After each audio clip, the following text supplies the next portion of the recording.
இருக்கிறார்கள். இந்த இரங்கல் கூட்டத்திற்கு சிறப்பு பேச்சாளர்கள் அருமையான ஒரு பத்திரிகை நடத்தி கொண்டிருப்பவரும் எங்களது வாழ்நாள் உறுப்பினருமான ஐயா ஈகேடி சிவகுமார் அவர்கள், முனைவர் ஈகேடி சிவகுமார் அவர்கள் இங்கே வந்து வருகை தந்திருக்கிறார்கள். விஷயங்களை சொல்லி எனக்கு உறங்கக்கூட முடியவில்லை என்று மிகவும் வருத்தப்பட்டு முன்னாள் துணைவேந்தர் திரு விஸ்வநாதன் ஐயா தொடர்பு கொண்டு பார்க்கும்போது இங்கே கிடைக்கவில்லை. பெருமானாக முக்கிய பிரமுகர்கள் டாக்டர் பாலசாண்டிலன் அவர்கள் வரவேற்பு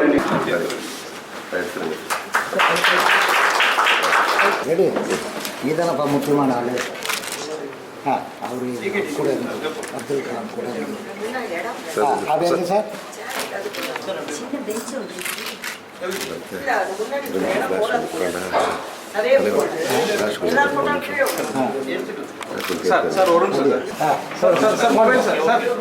போடுங்க போடுங்க. இங்கு முன்னாள் குடியரசுத் தலைவர் அப்துல் கலாம் அவர்களுக்கு இரங்கல் தெரிவிப்பதற்காக இங்கே கூடியிருக்கிறோம். எமது ஆசானுக்கு இவ்வளவு விரைவில் நான் இரங்கல் செய்தியை பங்கேற்பேன் என்று நான் நினைத்து கூட பார்க்கவில்லை. தொடர்பு திரு கலாம் அவர்களுடன்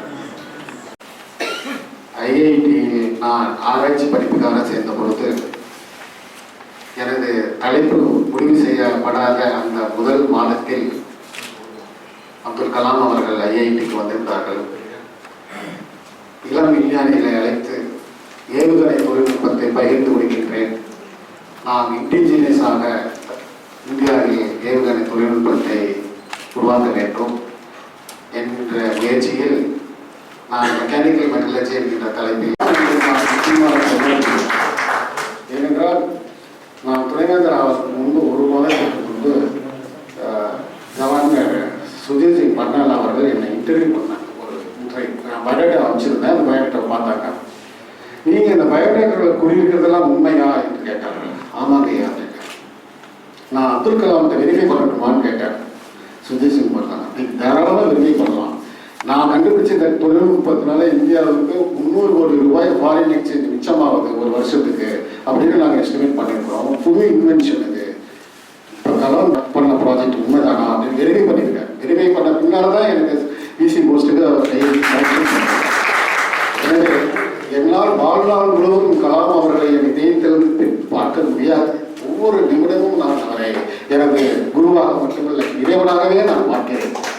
அந்த அடுத்ததாக நெல்லை சு முத்து அவர்கள், அவர் வந்து கலாம் சார் கூட குறித்த பார்வையில் ஒரு குறித்த குவிய புள்ளியில் அவரால் சேர்க்கப்படுது நினைக்கிறேன். டாக்டர் கலாம் அவர்கள் வெல்டர் ஆஃப் மேன்பவர் குறிப்பிடுவார்கள். அதாவது எந்த தொழில் இருந்தாலும் பல்கலைக்கழகம், தனியார் நிறுவனங்கள், அரசு துறைகள் எல்லாத்தையும் ஒருங்கிணைத்து செயல்பட வேண்டும் என்று விரும்பிய ஒரு மாமனிதர்.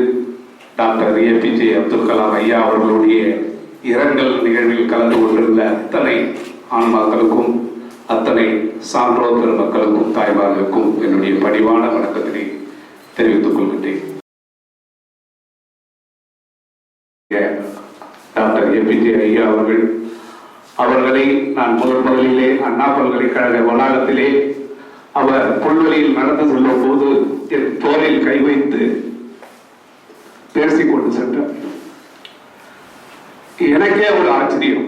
நாமும் ஒரு கிராமப்புறத்தில் இருந்து வந்திருக்கின்றோம்.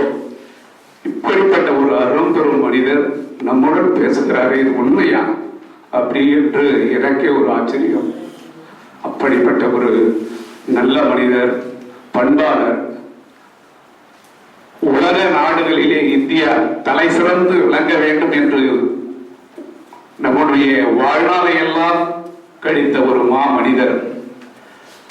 இந்தியா விண்வெளியில் விவசாயத்திலிருந்து விண்வெளி வரை முன்னேற வேண்டும். அதற்கு இளைஞர் பெருமக்கள், எதிர்கால இளைஞர்கள் வளமான இந்தியாவை உருவாக்குவார்கள் என்று கனவு காண சொல்லி, கனவு என்பது சாதாரண கனவு அல்ல. ஒவ்வொரு நாளும் நம்மளுடைய விழிப்பிலே அந்த கனவு நிறைவேறாதா என்று ஏங்குகின்ற கனவாக காண வேண்டும் என்றார். அப்படிப்பட்ட ஒரு அரும்பெரும் மனிதர் கடந்த அவருடைய பிறந்த நாளிலே புதுதில்லியிலே நேரிலே சந்தித்த போது அவர் கையை தொடுகின்ற போது ஒரு குருவி கையை தொடுகின்ற நிலை. உங்களுடைய வளரும் அறிவியலையும் நான் பார்த்து வருகிறேன். ரொம்ப சிறப்பா பண்ணிட்டு இருக்கீங்க, ரொம்ப மகிழ்ச்சி என்று தன்னுடைய பிறந்த நாளிலே மனமார்ந்த வாழ்த்துதலை தெரிவித்தார். காலையிலே உலக புகழ் விஞ்ஞானியும் வளரும் அறிவியலுடைய ஆசிரியருமான டாக்டர் மயில்சாமி அண்ணாதுரை அவர்களும் தன்னுடைய ஆழ்ந்த இரங்கலை இந்த கூட்டத்திலே பதிவு செய்ய எனக்கு தெரிவித்தார்கள். ஒவ்வொரு ஆண்டும் டாக்டர் APJ அப்துல் கலாம் அவர்களுடைய பெயராலே 10 ஏழை மாணவர்களுக்கு ரூபாய் 10,000 வீதம் வழங்க இந்த ஆண்டு முதல் திட்டத்திலே முழுக்க முழுக்க கிராமப்புற மாணவர்களுக்கு பல லட்சம் ரூபாய் வழங்கி வந்தாலும் டாக்டர் அப்துல் கலாம் அவர்களுடைய பெயராலே அடுத்த மாதம் சென்னையில் நடக்கின்ற விழாவில் இருந்து இந்த ஆண்டு முதல் அவருடைய பெயராலே 10 மாணவர்களுக்கு ரூபாய் 10,000 முதல் குறைந்தது 10,000 முதல் வழங்கப்படும் என்பதை இந்த அரங்கிலே பதிவு செய்யப்படுகிறது.